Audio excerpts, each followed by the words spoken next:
السلام علیکم ورحمۃ اللہ وبرکاتہ۔ آج کے ہمارے بیان کا موضوع ہے رحمت للعالمین۔ اس سے پہلے آپ ہمارے چینل کو سبسکرائب کریں، بیل آئیکن کو پریس کریں، لائک اور شیئر کریں۔ الحمد للہ وکفی وسلام علی عبادہ الذین اصطفی، اما بعد فاعوذ باللہ من الشیطان الرجیم، بسم اللہ الرحمن الرحیم۔ اللہم صلی علی سیدنا محمد وعلی آل سیدنا محمد وبارک وسلم۔ رسول اللہ صلی اللہ علیہ وسلم تمام جہانوں کے لیے رحمت بن کر تشریف لائے۔ آپ صلی اللہ علیہ وسلم امت کے لیے بہت ہی شفیق اور مہربان تھے۔ دوسری طرف امتیوں کے دل میں ان کی محبت کا یہ مقام ہے۔ فرمایا ایمان والوں کے لیے یہ نبی ان کی اپنی جانوں سے بھی زیادہ قریب ہیں، یعنی ان کو نبی علیہ الصلاۃ والسلام کے ساتھ اپنی جان سے بھی زیادہ محبت ہے۔ اللہ رب العزت کی دو نعمتیں بے مثال ہیں۔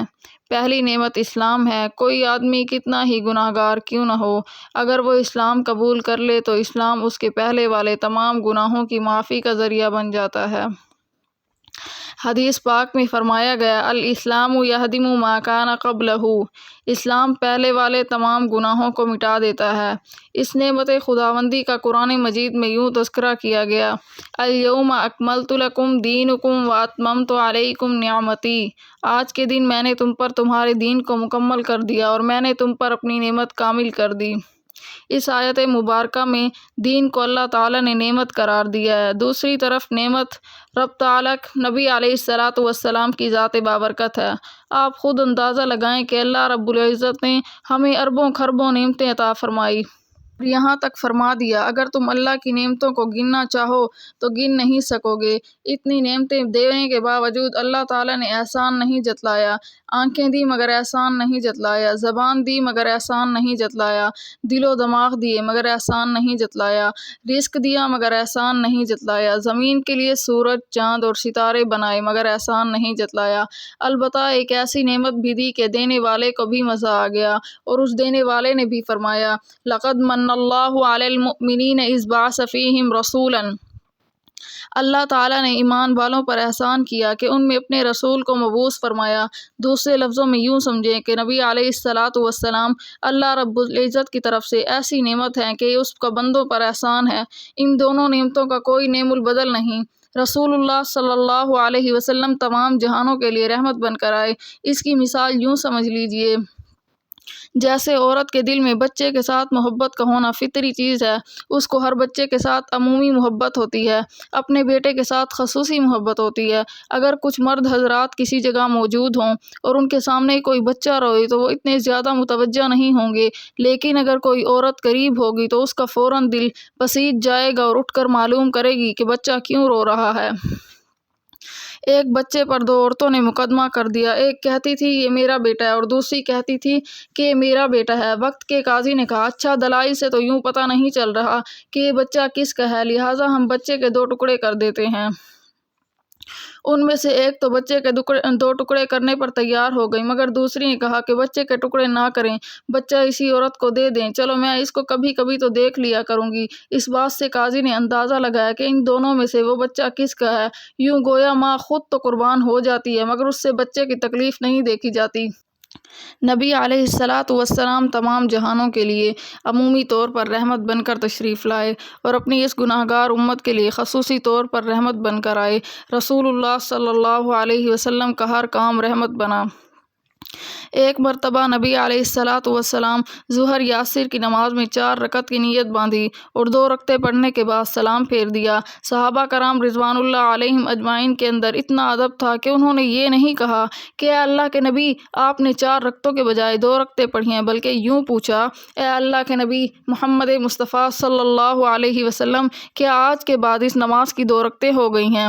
آپ صلی اللہ علیہ وسلم نے ارشاد فرمایا نہیں، 4 رکعتیں ہی ہیں۔ صحابہ کرام رضوان اللہ علیہم اجمعین نے عرض کیا اے اللہ کے محبوب آپ نے تو 2 رکعتوں کے بعد سلام پھیرا ہے۔ یہ سن کر آپ صلی اللہ علیہ وسلم نے بقیہ 2 رکعتوں کو بھی پورا کیا اور آخر میں سجدہ سہو ادا کیا۔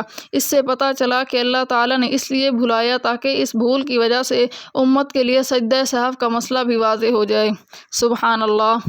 جس محبوب کا بھول جانا بھی امت کے لیے رحمت ہو، اس محبوب کا عام حالت میں ہونا امت کے لیے کتنی بڑی رحمت ہوگا۔ ایک مرتبہ آپ صلی اللہ علیہ وسلم صحابہ کرام کے ہمراہ جہاز سے واپس تشریف لا رہے تھے کہ دیر ہو گئی۔ رات کے وقت آپ صلی اللہ علیہ وسلم نے حضرت بلال سے فرمایا کہ آپ پہرا دیں اور پھر فجر کی نماز کے لیے سب کو جگا دینا۔ سب حضرات آرام فرمانے لگے اور حضرت بلال رضی اللہ عنہ پہرا دینے لگے۔ پہرا دیتے دیتے حضرت بلال نے ایک جگہ ٹیک لگائی تو اللہ تعالیٰ نے ان پر بھی نیند مسلط حتیٰ کہ سورج طلوع ہو گیا۔ اس میں بھی اللہ تعالیٰ کی حکمت تھی۔ جب سورج کی شعاؤں نے نبی علیہ الصلاۃ والسلام کے رخسار مبارک کے بوسے لیے تو آپ صلی اللہ علیہ وسلم بیدار ہوئے اور آپ صلی اللہ علیہ وسلم نے فرمایا، بلال تم بھی سو گئے تھے اور ہمیں بھی نہ جگایا۔ عرض کی، اے اللہ کے محبوب محمد مصطفیٰ صلی اللہ علیہ وسلم، جس ذات نے آپ پر نیند طاری کر دی اسی پروردگار نے مجھے بھی سلا دیا۔ پھر رسول اللہ صلی اللہ علیہ وسلم نے قضا نماز پڑھائی اور ارشاد فرمایا، جس شخص کی نماز قضا ہو جائے اسے چاہیے کہ جب اسے یاد آ جائے تو پڑھ لے۔ دیکھیے، اس واقعے سے قضا نماز کا حکم معلوم ہوا۔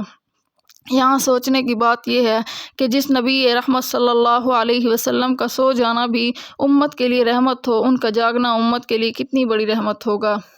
حدیث پاک میں آیا ہے کہ رسول اللہ صلی اللہ علیہ وسلم نے یہ دعا مانگی، اے اللہ اگر میں کسی کے لیے بد دعا کروں اور کسی کو ماروں تو اے اللہ میری بد دعا کو اور میرے برے کلمے کہنے کو اس شخص کے حق میں رحمت بنا دینا اور اسے اپنا قرب عطا فرما دینا۔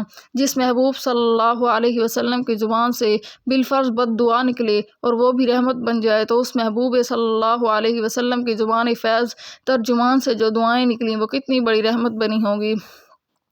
نبی صلی اللہ علیہ وسلم نبی یہ رحمت کے رحمت للعالمین ہونے کی صفت سے ہر ایک نے حصہ پایا ہے۔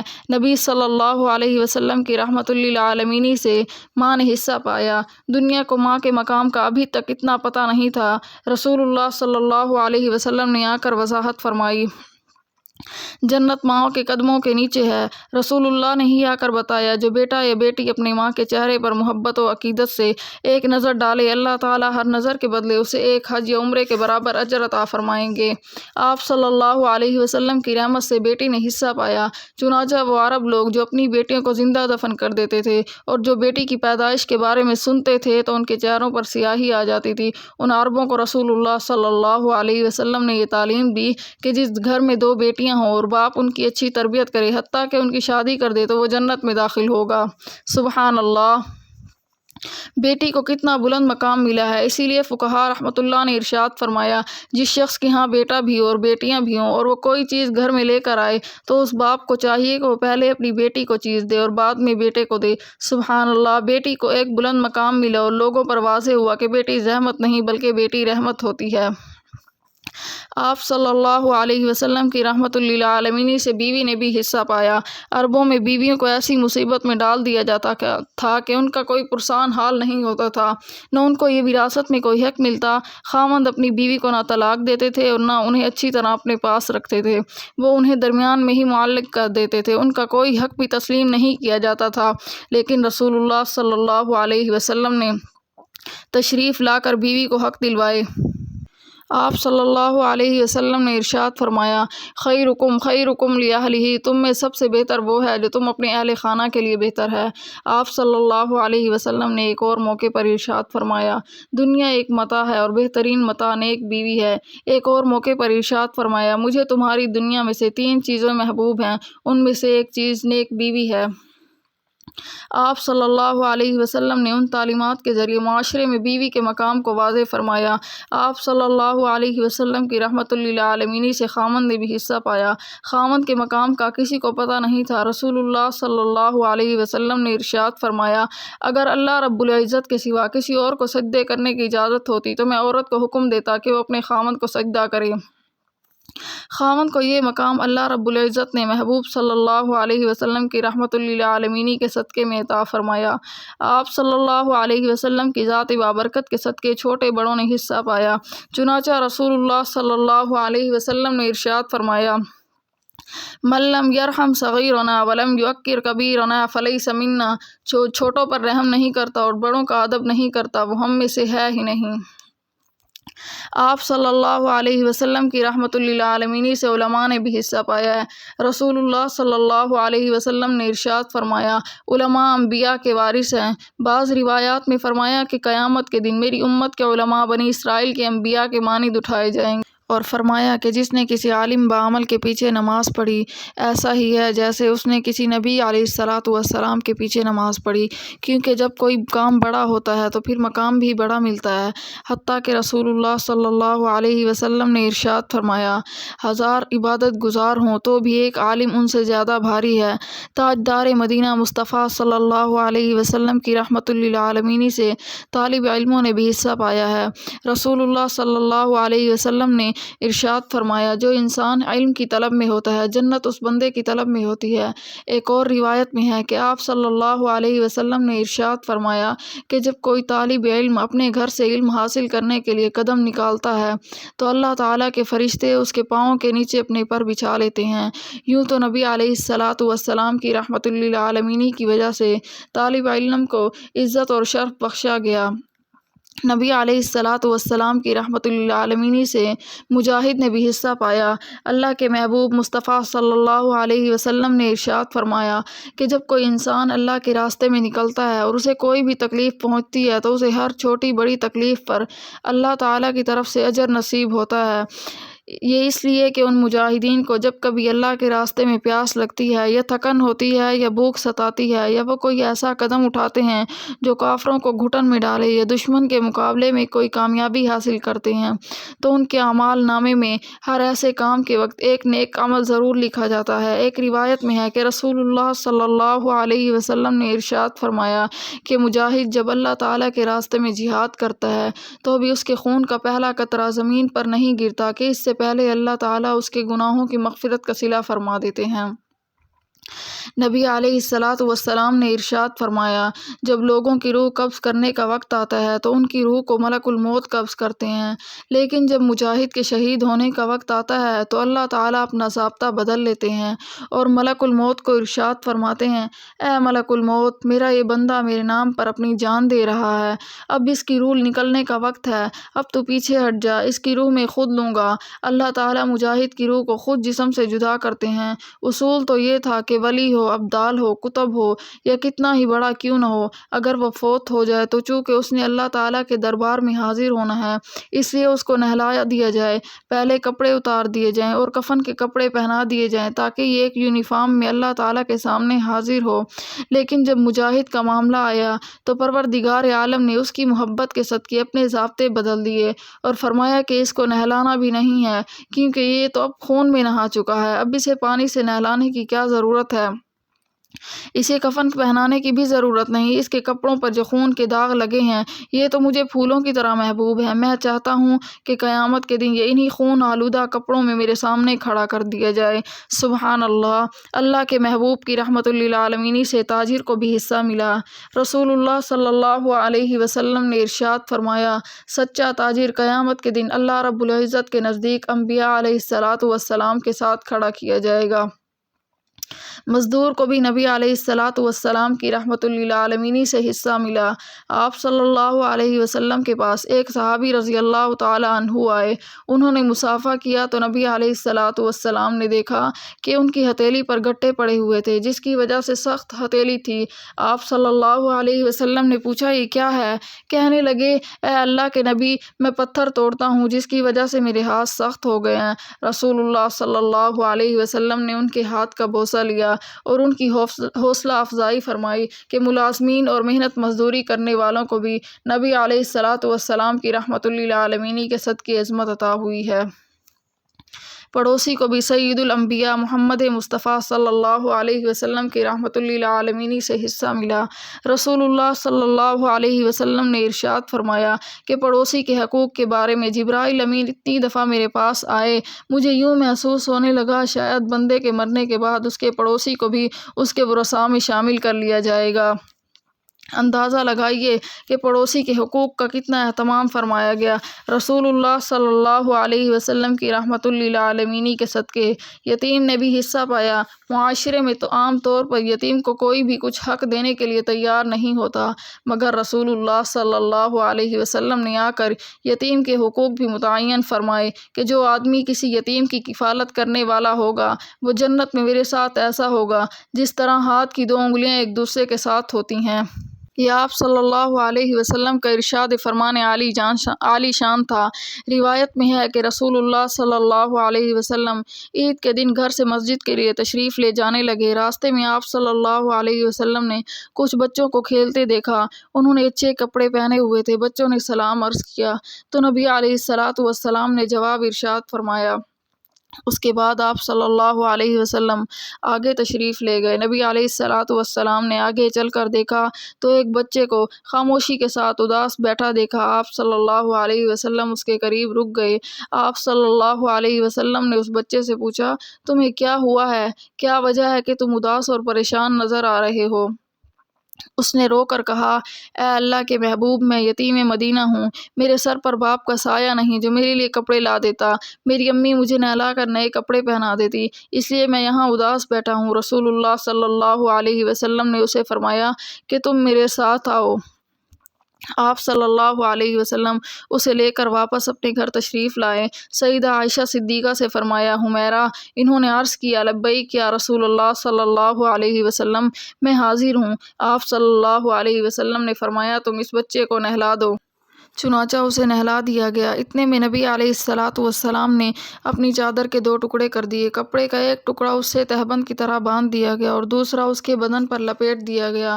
پھر اس کے سر پر تیل لگا کر کنگھی کی گئی، حتیٰ کہ جب وہ بچہ تیار ہو گیا اور نبی علیہ الصلوۃ والسلام کے ساتھ چلنے لگا تو نبی علیہ الصلوۃ والسلام نیچے بیٹھ گئے اور اس بچے کو فرمایا، آج تم پیدل چل کر مسجد میں نہیں جاؤ گے بلکہ میرے کندھوں پر سوار ہو کر جاؤ گے۔ نبی علیہ الصلوۃ والسلام نے اس یتیم بچے کو اپنے کندھوں پر سوار کر لیا اور اسی حالت میں اس گلی میں تشریف لائے جس میں بچے کھیل رہے تھے۔ جب انہوں نے یہ معاملہ دیکھا تو وہ رو کر کہنے لگے، کاش ہم بھی یتیم ہوتے اور آج ہمیں نبی علیہ الصلوۃ والسلام کے کندھوں پر سوار ہونے کا شرف نصیب ہو جاتا۔ نبی علیہ الصلوۃ والسلام جب مسجد میں تشریف لائے تو آپ صلی اللہ علیہ وسلم ممبر پر بیٹھ گئے تو بچہ نیچے بیٹھنے لگا۔ نبی علیہ الصلوۃ والسلام نے اسے اشارہ کر کے فرمایا کہ تم آج زمین پر نہیں بیٹھو گے بلکہ میرے ساتھ ممبر پر بیٹھو گے۔ چنانچہ آپ صلی اللہ علیہ وسلم نے اس بچے کو اپنے ساتھ ممبر پر بٹھایا اور پھر اس کے سر پر ہاتھ رکھ کر ارشاد فرمایا کہ جو شخص یتیم کی کفالت کرے گا اور محبت و شفقت کی وجہ سے اس کے سر پر ہاتھ پھیرے گا، اس کے ہاتھ کے نیچے جتنے بال آئیں گے اللہ تعالیٰ اس کے نامہ اعمال میں اتنی نیکیاں لکھ دے گا۔ نبی رحمت کی رحمت للعالمین سے سائل اور محروم کو بھی حصہ ملا۔ قرآن مجید میں اللہ رب العزت کا ارشاد ہے، اور جن کے مال و دولت میں ایک متعین حق ہے سوالی کا اور بے سوالی کا۔ نبی صلی اللہ علیہ وسلم کی رحمت للعالمین سے ہنرمندوں نے بھی حصہ پایا ہے۔ نبی علیہ الصلوۃ والسلام نے ارشاد فرمایا، ہنرمند مومن بے ہنر مومن سے اللہ رب العزت کو زیادہ پسندیدہ ہے۔ اسی طرح گویا ہنر سیکھنے والوں کو اللہ تعالیٰ کے محبوب صلی اللہ علیہ وسلم کی رحمت للعالمین سے حصہ مل رہا ہے۔ سید الاولین والآخرین محمد مصطفیٰ صلی اللہ علیہ وسلم کی رحمت للعالمین سے غلاموں اور باندیوں کو بھی حصہ ملا۔ نبی علیہ الصلوۃ والسلام جب دنیا سے تشریف لے جانے لگے تو اس وقت آپ صلی اللہ علیہ وسلم نے امت کو یہی نصیحت فرمائی کہ نماز کا دھیان رکھنا، نماز کا دھیان رکھنا، اور جو تمہارے ماتحت غلام یا باندی ہیں تم ان کے حقوق کی بھی رعایت کرنا۔ انسان تو انسان ہے، جانوروں کو بھی آپ صلی اللہ علیہ وسلم کی رحمت للعالمین سے حصہ ملا۔ نبی علیہ الصلوۃ والسلام نے فرمایا، جیسے زمانہ جاہلیت میں جانوروں کو تکلیف دی جاتی تھی تم ان کو اس طرح تکلیف مت دو۔ زمانہ جاہلیت میں جب بارش نہ ہوتی تو ایک جانور کی دم کے اوپر کوئی چیز باندھ کر اس کو آگ لگا دی جاتی تھی۔ جب آگ لگتی اور جانور کی دم جلتی تو وہ تڑپتا اچلتا۔ وہاں کے لوگ ہنستے مسکراتے اور سمجھتے تھے کہ جانور کے اس تڑپنے کی وجہ سے بارش آئے گی۔ نبی علیہ الصلاۃ والسلام نے ایسی بری حرکتوں سے منع فرما دیا، بلکہ اگر آدمی اپنی سواری کا جانور رکھے تو اس کے دانے پانی کا خیال رکھنے کا بھی حکم فرمایا، اور یہ بھی تعلیم دی تم اس کو بلا وجہ تکلیف نہ دو۔ جنات کو بھی نبی علیہ الصلاۃ والسلام کی رحمت للعالمین سے حصہ ملا۔ رسول اللہ صلی اللہ علیہ وسلم نے ارشاد فرمایا، اگر تم میں سے کوئی آدمی قضائے حاجت سے فارغ ہونے کے لیے ویرانے میں بیٹھے تو وہ بسم اللہ پڑھ لے۔ بسم اللہ پڑھ لینے سے اس کے جسم کے گرد اللہ تعالیٰ کی طرف سے ایک پردہ آ جائے گا، اور اگر وہاں جن موجود ہوں گے تو ان کو بے پردگی کا کوئی مسئلہ پیش نہیں آئے گا۔ پھر فرمایا کہ جب تم قضائے حاجت سے فارغ ہو تو ہڈی وغیرہ سے پخانے کو صاف نہ کرو، کیونکہ ہڈیاں جنوں کی غذا ہوتی ہیں۔ جنات کے حقوق کی رعایت فرماتے ہوئے تعلیم دی کہ ایسا کام نہ کرنا جس سے جنات کو تکلیف پہنچے۔ درختوں کو بھی نبی علیہ الصلاۃ والسلام کی رحمت للعالمین سے حصہ ملا۔ رسول اللہ صلی اللہ علیہ وسلم نے ارشاد فرمایا، آدمی کو بلا مقصد درخت کے پتے کو بھی نہیں توڑنا چاہیے، اس لیے کہ جو سرسبز پتا درخت کے ساتھ لگا ہوتا ہے وہ اللہ تعالیٰ کا ذکر کر رہا ہوتا ہے۔ نبی علیہ الصلاۃ والسلام نے ارشاد فرمایا، تم پھلدار درختوں کے نیچے پیشاب پخانہ نہ کیا کرو۔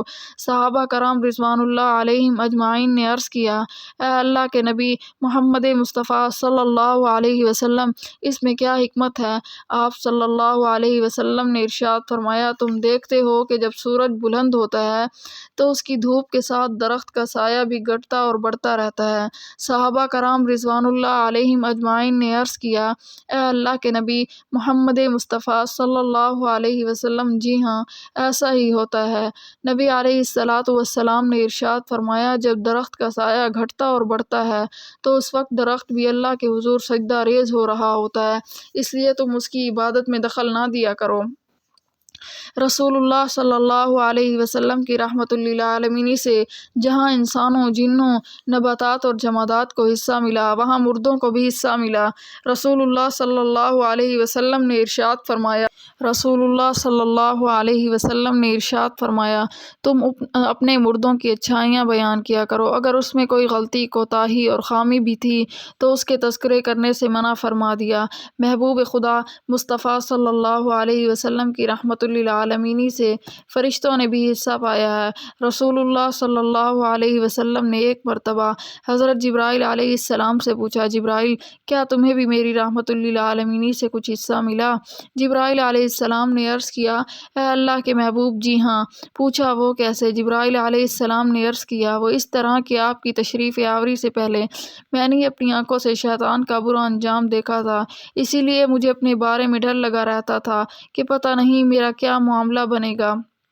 لیکن جب آپ صلی اللہ علیہ وسلم تشریف لائے تو اللہ رب العزت نے ارشاد بھی فرمایا کہ ان الفاظ کے ساتھ کہ جب اللہ تعالیٰ نے میرا تذکرہ کیا تو مجھے معلوم ہوا کہ میرا انجام اچھا ہوگا، لہٰذا آپ کی رحمت للعالمین سے میں نے بھی حصہ پا لیا۔ اب اس سے اندازہ لگائیے کہ وہ نبی صلی اللہ علیہ وسلم رحمت ہے جو جہانوں کے لیے رحمت بنا کر بھیجے گئے، ان کی رحمت للعالمین سے ہر ایک نے حصہ پایا ہے۔ نبی صلی اللہ علیہ وسلم کی مبارک اور مقبول دعاؤں سے اس گناہ گار امت نے بھی وافر حصہ پایا ہے۔ کتابوں میں لکھا ہے کہ رسول اللہ صلی اللہ علیہ وسلم کی دعاؤں کے صدقے اللہ تعالیٰ نے اس امت سے بہت ساری سختیوں کو دور فرما دیا، یہاں تک کہ حضرت آدم علیہ السلام سے ایک بھول ہوئی تھی، اور اس بھول پر اللہ تعالیٰ کی طرف سے یہ معاملہ ہوا تھا کہ ان کو جنت سے زمین پر بھیج دیا گیا، انہوں نے جو جنت کی جو پوشاک پہنی ہوئی تھی وہ بھی اتروا لی گئی۔ قرآن مجید میں ان کی بھول کا تذکرہ فرما دیا گیا، لیکن امت محمدیہ کے ساتھ اللہ تعالیٰ کا عجیب معاملہ ہے۔ اگر امت محمدیہ کا آدمی بھولنے کے بجائے جان بوجھ کر بھی گناہ کرے تو اللہ رب العزت اس کی جان بوجھ کر گناہ کرنے کی وجہ سے اس کو اپنے دربار سے نہیں نکالتے، بلکہ اس کی توبہ کو قبول فرماتے ہیں۔ اگر کوئی آدمی جسم سے کپڑے اتار کر گناہ کرے تو اللہ تعالیٰ اپنی رحمت سے دوبارہ اس کو کپڑے واپس لوٹا دیتے ہیں۔ اگر کوئی گھر سے نکل کر گناہ کرے تو اللہ تعالیٰ اس کو واپس گھر پہنچا دیتے ہیں۔ بنی اسرائیل میں سے ایک آدمی چھپ کر گناہ کیا کرتا تھا تو اس کے دروازے پر لکھ دیا جاتا تھا کہ فلاں آدمی نے چھپ کر گناہ کیا ہے، گویا لوگوں کے سامنے اس کی رسوائی ہوا کرتی تھی۔ لیکن اللہ رب العزت نے اس گناہ گار امت کے ساتھ پردہ پوشی کا معاملہ فرمایا۔ کتنے ہی ایسے لوگ ہیں جو چھپ چھپ کر گناہ کرتے ہیں، مگر اللہ تعالیٰ اتنے کریم ہیں کہ پھر بھی لوگوں کی زبانوں سے ان کی تعریف کروا دیتے ہیں۔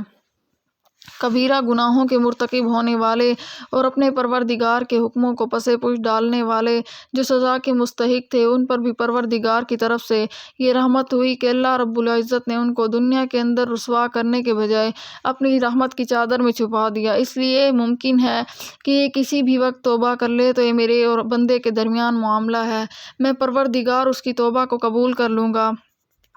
جب بنی اسرائیل کے لوگوں نے بچھڑے کی پوجا کی تو اللہ تعالیٰ نے ان کی توبہ کی قبولیت کے لیے فرمایا، تم باہر نکلو، میں ایک بادل کے ذریعے اندھیرا کر دوں گا۔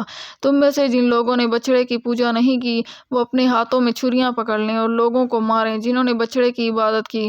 تم قتل کرو اپنی جانوں کو۔ تو اس وقت توبہ کی قبولیت پر ایسی کڑی شرائط لگائی جاتی تھی، لیکن امت محمدیہ کے لیے پروردگار نے ان سختیوں کو دور فرما دیا۔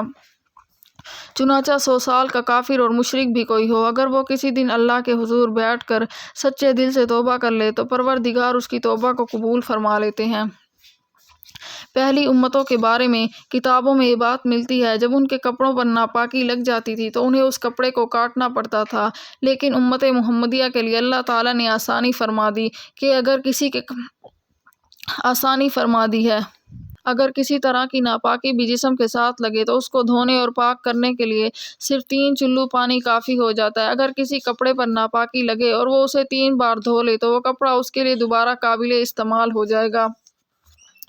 بنی اسرائیل کو حکم تھا کہ تم نے جس عضو سے گناہ کیا تم اپنے اس عضو کو کاٹو گے تو ہم تمہاری توبہ کو قبول کریں گے، لیکن اللہ رب العزت نے امت محمدیہ کے لیے اس سختی کو اٹھا لیا اور آسانی فرما دی۔ بنی اسرائیل کے لوگ جب زکوٰۃ دیتے تھے تو ان کو حکم تھا کہ وہ اپنی زکوٰۃ کے مال کو پہاڑ کی چوٹی پر جا کر رکھیں، پھر ایک آگ آئے گی اور اس مال کو جلا دے گی، اگر وہ جل گیا تو تمہاری زکوٰۃ قبول ہو جائے گی، لیکن اگر اس میں سے کسی کا مال حرام ہوتا تو آگ اس کو نہ جلاتی اور پوری قوم کو پتہ چل جاتا کہ کس کے پاس حرام کا مال ہے۔ بالآخر تفتیش شروع ہوتی اور یوں حرام مال والے کی رسوائی ہوتی۔ اللہ تعالیٰ نے اس امت سے اس سختی کو دور فرما دیا۔ کتنی عجیب بات ہے کہ ایک بھائی جو امیر ہے اگر وہ زکوٰۃ نکالنا چاہتا ہے تو وہ اس بھائی کو دے سکتا ہے جو غریب ہے، قریبی رشتہ داروں پڑوسیوں کو بھی دے سکتا ہے۔ انسانوں کا مال آگ جلائے اور وہ کسی کے کام نہ آئے، اس کے بجائے اللہ تعالیٰ نے اس مال کو قابل استعمال بنا دیا۔ اس مال میں اگر اونچ نیچ والا مال بھی ہو تو وہ معاملہ اللہ تعالیٰ نے آخرت پر چھوڑ دیا، دنیا میں رسوا نہیں فرمایا۔ اللہ رب العزت نے نبی علیہ الصلاۃ والسلام کی رحمت للعالمین کے صدقے اس امت کو چند اور خاص نعمتیں بھی عطا فرمائیں۔ نبی صلی اللہ علیہ وسلم نے ارشاد فرمایا کہ اللہ تعالیٰ نے میری امت کے لیے پوری زمین کو مسلح بنا دیا ہے۔ یہ بھی ارشاد فرمایا کہ میں نے دعا مانگی کہ اے اللہ میری امت کی شکلوں کو مسخ نہ فرما دینا، اللہ تعالیٰ نے اس دعا کو بھی قبول فرما لیا۔ جبکہ پہلی امتیں اگر گناہ کرتی تھیں تو ان کی شکلوں کو مسخ کر دیا جاتا تھا۔ ہم نے ان سے کہا کہ تم پھٹکارے ہوئے بندر بن جاؤ۔ نبی علیہ الصلاۃ والسلام نے یہ بھی دعا مانگی کہ اے اللہ ان پر کوئی ایسا ظالم مسلط نہ کر دینا جو میری پوری امت کو اپنے ظلم کا نشانہ بنا دے۔ اللہ رب العزت نے اس دعا کو بھی قبول فرما لیا۔ پھر آپ صلی اللہ علیہ وسلم نے کچھ خاص دعائیں مانگی۔ آپ صلی اللہ علیہ وسلم نے فرمایا کہ میری وہ دعائیں بھی قبول ہوئی ہیں۔ جو آدمی طاعون کی حالت میں مرے گا اسے قیامت کے دن شہیدوں کی قطار میں کھڑا کیا جائے گا۔ جو شخص پیٹ کی بیماری میں مرے گا وہ بھی قیامت کے دن شہیدوں میں شمار کیا جائے گا۔ جو شخص جل کر مرے گا قیامت کے دن وہ بھی شہیدوں میں شامل کیا جائے گا۔ جو شخص مکان گرنے سے دب کر مر گیا یعنی ایکسیڈنٹ کی وجہ سے اچانک مرے گا اس کو قیامت کے دن شہیدوں میں شامل کر دیا جائے گا، حتیٰ کہ اگر کوئی عورت بچے کی ولادت کے وقت فوت ہو جائے تو اللہ تعالیٰ اس عورت کو بھی قیامت کے دن شہیدوں میں شامل فرما دیں گے۔ حدیث مبارکہ میں آیا ہے کہ رسول اللہ صلی اللہ علیہ وسلم جب تہجد کی نماز میں تلاوت قرآن مجید فرماتے اور ان آیات میں پہلی والی قوموں کا تذکرہ پڑھتے تو نبی علیہ الصلاۃ والسلام کو اپنی گناہگار امت کا خیال آتا اور آپ صلی اللہ علیہ وسلم ان آیتوں کو پڑھتے ہوئے رو پڑتے تھے۔ آپ صلی اللہ علیہ وسلم کی ریش مبارک میں چند بال سفید آ گئے تو کسی نے پوچھا، اے اللہ کے محبوب مصطفیٰ صلی اللہ علیہ وسلم، آپ کے بال مبارک جلدی سفید ہو گئے۔ آپ صلی اللہ علیہ وسلم نے فرمایا، مجھے سورۃ ہود اور اس طرح کی دوسری سورتوں نے بوڑھا کر دیا ہے۔ تو جب آپ صلی اللہ علیہ وسلم پہلی امتوں کا تذکرہ پڑھتے تو اپنی امت کے بارے میں فکر مند ہو جاتے اور دعا کرتے، اے اللہ میری امت کے ساتھ رحمت کا معاملہ فرمانا۔ یہ دعائیں مانگتے ہوئے آپ صلی اللہ علیہ وسلم کی ریش مبارک آنسوں سے تر ہو جاتی اور سینے مبارک پر بھی آنسو گرتے اور کبھی کبھی پاؤں مبارک متورم ہو جاتے۔ بعض روایات میں آیا ہے کہ کھانا کھانے کے دوران جب آپ صلی اللہ علیہ وسلم کو اپنی امت کا خیال آتا تو آپ صلی اللہ علیہ وسلم کھانا چھوڑ دیتے تھے اور امت کے لیے دعا کرنے میں مشغول ہو جاتے۔ معلوم ہوا کہ نبی علیہ الصلاۃ والسلام کی دعاؤں نے اس امت کا چاروں طرف سے احاطہ کیا ہوا ہے، جو اس امت کی حفاظت کر رہی ہیں اور اللہ تعالیٰ کی طرف سے آسانیاں پیدا ہونے کا سبب بن رہی ہیں۔ امت کے غم میں رونے کا تذکرہ ہم نے کتابوں میں پہلے والے انبیاء کے بارے میں نہیں پڑھا۔ امت کے غم میں رونا نبی علیہ الصلاۃ والسلام کا ایک امتیاز ہے۔ آپ صلی اللہ علیہ وسلم کی یہ خصوصی شان ہے کہ آپ صلی اللہ علیہ وسلم اپنی امت کے غم میں روتے ہوئے یا ربی امتی یا ربی امتی فرمایا کرتے تھے۔ پہلے انبیاء کے ساتھ تو یہ معاملہ ہوا کہ اگر ان کی قوموں نے ان کی دعوت کو قبول نہ کیا تو انہوں نے بد دعائیں کر دی۔ حضرت نوح علیہ السلام نے تو یہاں تک کہہ دیا، ربی لا تذر علی الارض من الکافرین دیارا، اے پروردگار اس دھرتی پر کافروں کا کوئی ایک گھر بھی باقی نہ چھوڑنا۔ مگر نبی علیہ الصلاۃ والسلام کے لیے کچھ اور ہی معاملہ تھا۔ آپ صلی اللہ علیہ وسلم رات کے وقت اٹھتے اور اپنی گناہ گار امت کے لیے دعائیں مانگتے۔ نبی علیہ الصلاۃ والسلام نے ارشاد فرمایا کہ اللہ تعالیٰ نے ہر نبی کو ایک ایسا اختیار دیا ہے کہ وہ جو بھی دعا مانگیں اس دعا کو اسی طرح قبول کر لیا جائے گا، اور انہوں نے وہ دعا مانگ لی، لیکن میں نے اس دعا کو اپنے لیے ذخیرہ بنا دیا ہے۔ اب قیامت کے دن میں وہ دعا مانگوں گا اور اپنی امت کے گناہ گاروں کی بخشش کا سبب بن جاؤں گا۔ نبی علیہ الصلاۃ والسلام نے ارشاد فرمایا کہ میری امت کے لوگ قبروں سے اٹھیں گے تو میں ان کے لیے شفاعت کروں گا، اسے شفاعت کبریٰ کہتے ہیں۔ اللہ تعالیٰ اس شفاعت کی وجہ سے ان کو معاف فرما دیں گے۔ کسی نے پوچھا، اے اللہ کے نبی وہاں تو اتنے انسان اکٹھے ہوں گے، آپ ان میں سے اپنی امت کو کیسے پہچانیں گے؟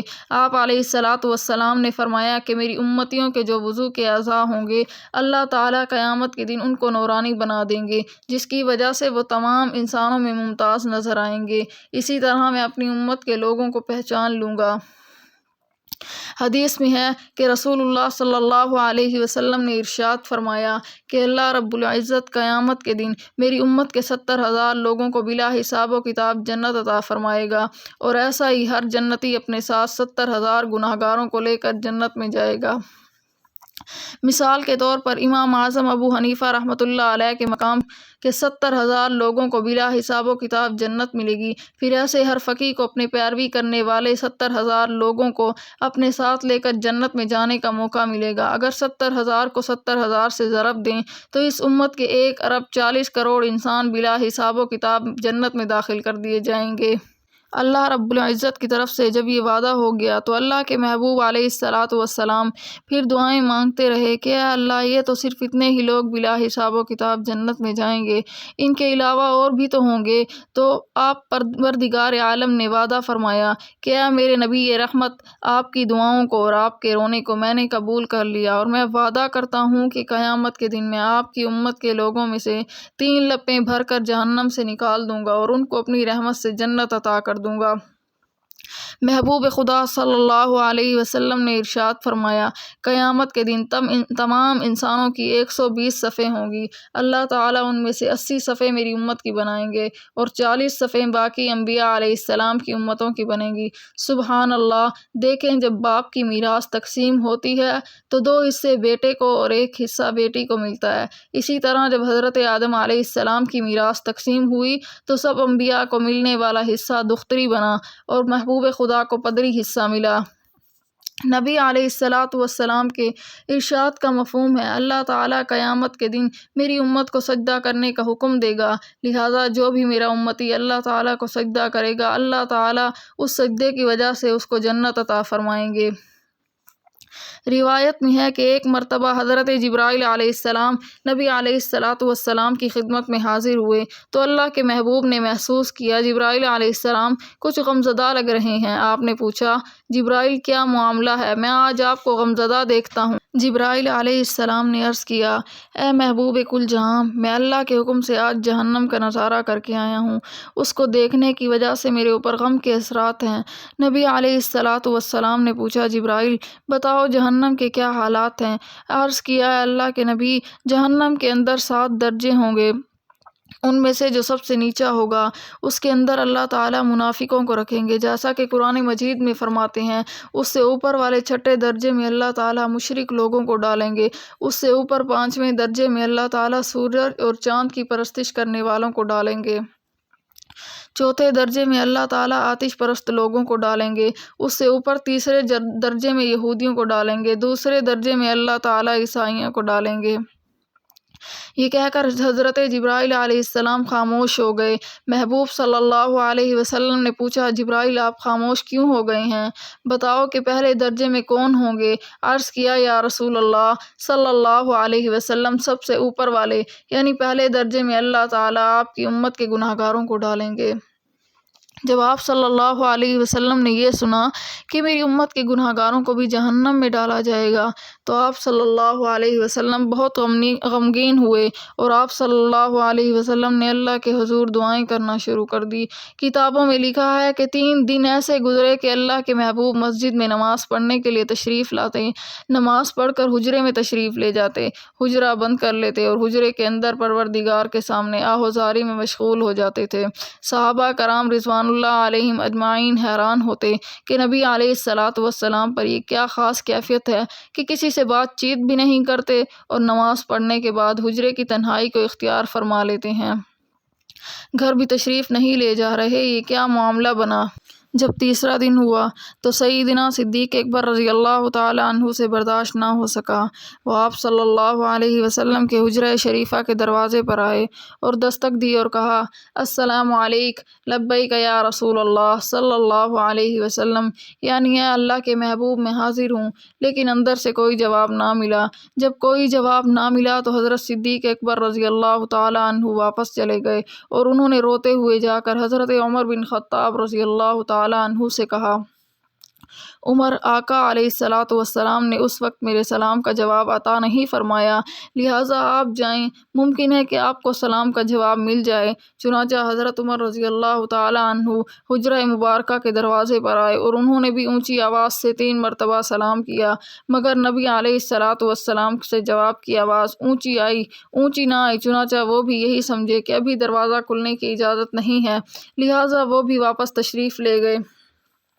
واپسی پر ان کی ملاقات حضرت سلمان فارسی رضی اللہ تعالیٰ عنہ سے ہوئی۔ حضرت عمر بن خطاب رضی اللہ تعالیٰ عنہ نے ان سے کہا، سلمان، آپ کے بارے میں آقا نے ارشاد فرمایا ہے، سلمان تو میرے اہل بیت میں سے ہیں، اس لیے آپ جائیں، ہو سکتا ہے کہ آپ کی وجہ سے اللہ تعالیٰ دروازہ کھلنے کا سبب بنا دیں۔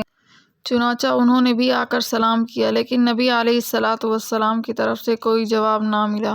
اس کے بعد حضرت علی رضی اللہ تعالیٰ عنہ سے کہا گیا۔ جب ان سے کہا گیا تو انہوں نے سوچا کہ میں اس کے بارے میں کوئی اور حل کیوں نہ تلاش کروں، چنانچہ وہ خود دروازے پر جانے کے بجائے اپنے گھر تشریف لے گئے اور اپنی زوجہ محترمہ حضرت فاطمہ الزہرا رضی اللہ تعالیٰ عنہا سے فرمایا کہ آقا علیہ السلام پر 3 دن سے ایسی کیفیت ہے کہ آپ صلی اللہ علیہ وسلم حجرے کی تنہائی میں ہیں۔ جب مسجد میں تشریف لاتے ہیں تو چہرہ انور پر غم کے آثار ہوتے ہیں، آنکھیں آپ دیدہ محسوس ہوتی ہیں اور کسی سے کلام بھی نہیں فرماتے، لہٰذا آپ جائیں اور دروازہ کھٹکھٹائیں، ہو سکتا ہے کہ آپ کی وجہ سے دروازہ کھول دیا جائے۔ چنانچہ سیدہ فاطمہ الزہرا رضی اللہ تعالیٰ عنہا تشریف لائے اور انہوں نے بھی آ کر محمد مصطفیٰ صلی اللہ علیہ وسلم کو سلام کیا۔ بالآخر محبوب مصطفیٰ صلی اللہ علیہ وسلم نے ان کے آنے پر دروازہ کھولا اور اپنی بیٹی کو اندر بلا لیا۔ سیدہ فاطمہ الزہرا رضی اللہ تعالیٰ عنہا نے پوچھا، اے اللہ کے محبوب محمد مصطفیٰ صلی اللہ علیہ وسلم، آپ پر یہ کیا کیفیت ہے کہ 3 دن سے آپ مجلس میں بھی تشریف فرما نہیں ہوتے، حجرے کی تنہائی کو اختیار کیا ہوا ہے اور چہرہ انور پر بھی غم کے آثار ہیں۔ اس وقت نبی علیہ السلام نے یہ پوری بات بتائی کہ مجھے جبرائیل علیہ السلام نے آ کر بتایا کہ میری امت کے کچھ گناہ گار لوگ جہنم میں جائیں گے۔ فاطمہ، مجھے اپنی امت کے ان گناہ گاروں کا غم ہے اور میں اپنے مالک سے فریاد کر رہا ہوں وہ ان کو جہنم کی آگ سے بری فرما دے۔